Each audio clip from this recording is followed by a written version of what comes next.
So you want to learn how to make a sourdough loaf. Great, it's actually really not that complicated. Once you learn how to make this loaf, you're gonna start a little obsession and go down this big deep rabbit hole, and sourdough is gonna overtake your life. I'm so excited to have you on this sourdough journey. Now let's get into it, and I'm gonna show you how to start your own sourdough loaf. The main important ingredient that you need for any successful sourdough loaf is a successful starter. This is Dough-O. This is my sourdough starter. You can either be crazy like me and start your own starter and take a couple months to actually get it to where it needs to be, or you can be a normal person and just buy it off of somebody or buy a starter kit. And the first time when I did make a couple loaves out of Dough-O, they sucked. Let me just tell you that. And as for recipes, you can get so many recipes from people. I just got mine off of ChatGPT. It's awesome. You can get a recipe from anywhere. Recipes doesn't matter. This is probably what matters the most. But okay, we're gonna get a bowl. I like to weigh everything out with the scale just because I have an issue with like cups and things, because I feel like, especially with liquids, I feel like I can't get everything out of the cup. So I always like to just use a scale. First off, we are gonna do 100 grams of your starter. This recipe that I have fits into a 5-quart Dutch oven and feeds about like 4 to 5 people. It should be kind of bubbly and silky like this. It's a little past peak, that's okay. It's not gonna hurt anybody. Now, in keeping everything clean, you wanna use paper towels. Don't put anything down the drain. All right, next is water. So I'll just fill this cup up with water, and then I'm gonna pop it into the microwave for like 30 seconds just to warm it up. And for water, we're gonna do 350 grams. You do not need this. I mean, it's helpful. This is a Danish dough whisk. I just fully went in onto it, and I just bought a whole bunch of this stuff that I probably did not need in the beginning. Some people do the flour and water first and then add the starter. I like to incorporate all of this together just because it makes it easier on me, you know? Nice, good mixes. So it's all nice and bubbly like that. I like to add my salt into this mixture just because, again, I want everything to be mixed in and incorporated all together. So we're gonna do 10 grams of salt with this. Last ingredient. It's just 4 ingredients. It's crazy. Like, why does store bread have 20? Preservatives, I guess. I don't know. I really like this King Arthur unbleached bread flour. You are gonna wanna use bread flour because it has a higher protein content and keeps everything more like squished together. We are doing 500 grams. And now the hard part, mixing everything. This is what it's gonna start to look like. And you're like, oh no, I need more water. Just keep going. After you got your arm workout done, this is what it should kind of look like. No dry spots. Like if you see flour on top of it, keep mixing it, but it should kind of look like a big shaggy mess and be sliding all around everywhere. Now is when you're gonna cover it. You can cover it with a shower cap, you can cover it with like a little covering, you can cover it with plastic wrap. Just keep it covered. And you're gonna wait for 30 minutes and we'll come back. After 30 minutes, this is what your dough should look like. It just relaxed a little bit. What we're gonna do, this is what I like to do. Again, sourdough is all about preferences. Please don't ever be scared to just trust your instincts and just have fun with it. It's not that serious. This is the start of our stretch and folds. This is where we build the gluten structure and the strength of the dough. So that's kind of what gets it to like puff up and stay like that. So we're gonna stretch it like that and then fold it back into each other. But don't stretch it to where it starts to tear. So this is the very first one that we're gonna do. I like to do this a couple of times. See, it's already kind of getting a little stiffer. So dough is meant to be a little bit sticky, that's fine.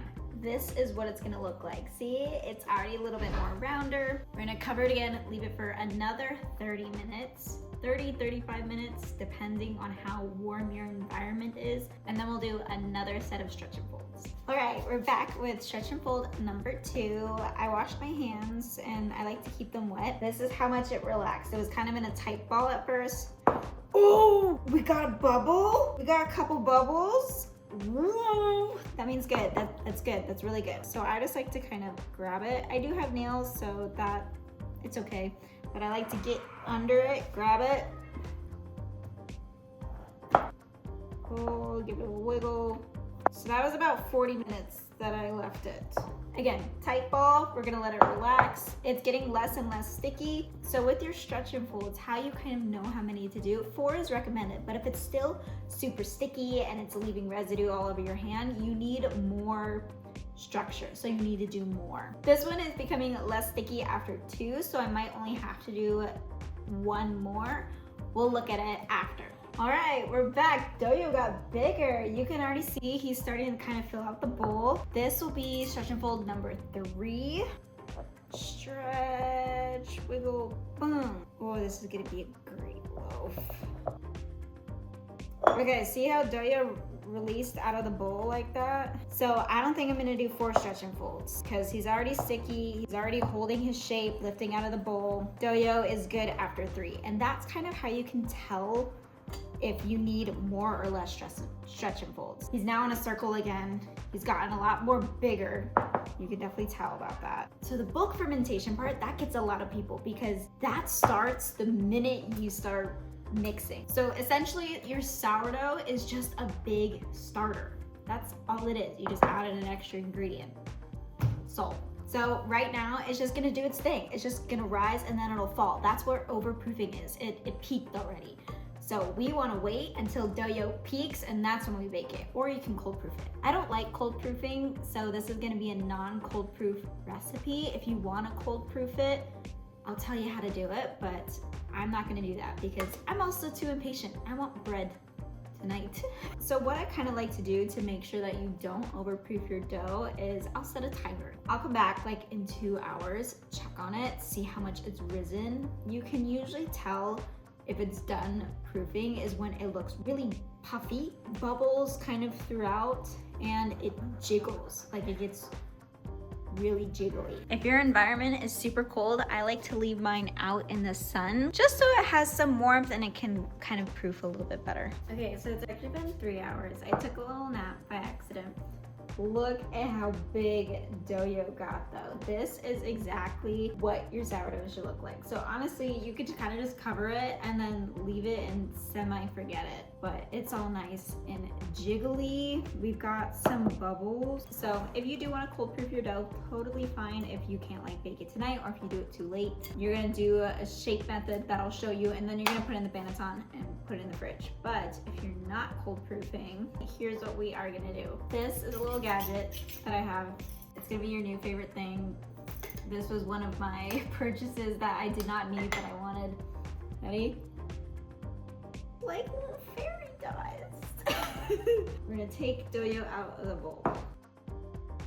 We're gonna do a gentle shaping. Just kind of push and then tuck. Push, tuck. We're just trying to build a little bit of tension. You can see some bubbles coming to the surface. That's good. Oh, Doyo did good. So this step is what's called a bench rest. We're gonna leave Doyo here for 20 minutes just to kind of relax again, and then we'll do the shaping and then pop them into the oven. We're gonna cover Doyo and then leave him for 20 minutes. Doyo has been sitting for 20 minutes. Now we're gonna shape. Just gonna pull it, just flatten it out. Shaping is honestly kind of the fun part. So with shaping, this is where you can put any inclusions in, but we're keeping it old school, very simple. Gently pulling it. You see all those little bubbles in there? We want to keep those. We worked hard for those. I did lie a little bit. We're gonna let Doyo proof for another hour while the oven is preheating because you really need to preheat that bitch. But if you are baking the next day, don't have to worry about that. We're gonna fold one piece in, kind of seal that, fold the other piece in, kind of seal it, and then you're gonna slightly tug and then fold in, folding in the edges, slightly tug, fold in, folding in the edges. And it should kind of look like a little rolled up burrito. And then you're gonna do the same thing that you did before. Just push and tuck. This part does come with a lot of practice. I was just kind of like rolling it around, not really doing much with it. You really just wanna use your hand. Like, have your hand be a guide for it. Flow state, get into flow state, guys. Lightly flour, and then place Doyo in. Now we're gonna let dough sit for an hour. I did place a wet towel on top of him just because he is getting a little dry because it's Vegas. All right, let dough sit for an hour and then preheat your Dutch oven. Make sure nothing is in your Dutch oven. We're gonna preheat it first to 475. Leave that in there for about an hour as long as dough is gonna be baking. Alrighty, oven is preheated. Dough rose a little bit. We're gonna plop him. A lot of people are obsessed with the 7-minute score. I'm not, so we're just gonna kind of score him. Dutch oven. Plop dough in and cover. We're gonna cook dough for 20 minutes. Dough out of the oven. Lid is off. We're gonna lower the temperature, put dough back in for another like 15 minutes. So I lowered the temperature to 450 degrees and we're gonna keep dough for 15 minutes or until he gets a little bit more color. Okay, I just pulled this out of the oven, but we have a sourdough loaf. There's a couple things like squish test and knock test. It's too hot. Knock test. It's too hot for the squish test. That's what you're gonna do when you cut it open. You're gonna let this sit for at least an hour to let the steam escape so it doesn't end up gummy. There you have it. Sourdough isn't actually as complicated as people make it seem. It's just there is a lot of steps to it and knowing what to look for and getting to know your starter as well. I hope you guys all learned something from this tutorial and I hope I inspired you guys to try your first sourdough loaf and happy eating.